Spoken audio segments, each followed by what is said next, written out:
Hi friends, ഇനി എൻ്റെ ഗാർഡനിൽ ഒരു പുതിയ ചെടി പൂത്തു. പുതിയതെന്ന് പറയാൻ പറ്റത്തില്ല, ഇതിന് മുന്നേയും ഇത് പൂത്ത്.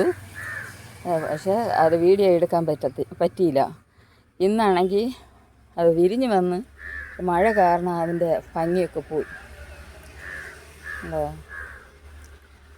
ഇതിൻ്റെ പേര് രജനിഗന്ധി എന്ന് പറയും, ട്യൂബ് റോസ് എന്ന് പറയും. ട്യൂബ് റോസ് എന്ന് പറയുമ്പോൾ സിംഗിൾ പെറ്റലായിട്ടിരിക്കും. ഇത് മൾട്ടി പെറ്റലാണ്.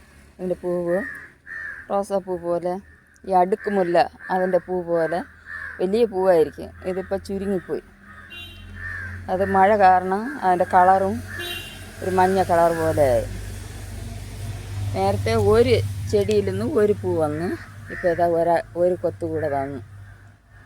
അല്ലേ, സിംഗിൾ പെറ്റൽ ഹാരമൊക്കെ ചെയ്യാൻ വേണ്ടിയിട്ട് ഉപയോഗപ്പെടുത്തും. പക്ഷേ മൾട്ടി പെറ്റലാണെങ്കിൽ ബൊക്കെ ഫ്ലവർ അറേഞ്ച്മെൻറ്റിനൊക്കെ പോവും.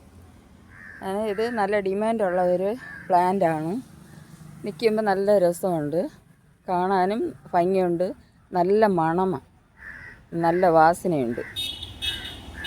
എല്ലാവർക്കും വീഡിയോ ഇഷ്ടപ്പെട്ടെങ്കിൽ ലൈക്ക് ചെയ്യുക, ഷെയർ ചെയ്യുക, കമൻറ്റ് ചെയ്യുക, സബ്സ്ക്രൈബ് ചെയ്ത് തന്നെ സപ്പോർട്ട് ചെയ്യുക. Thank you very much.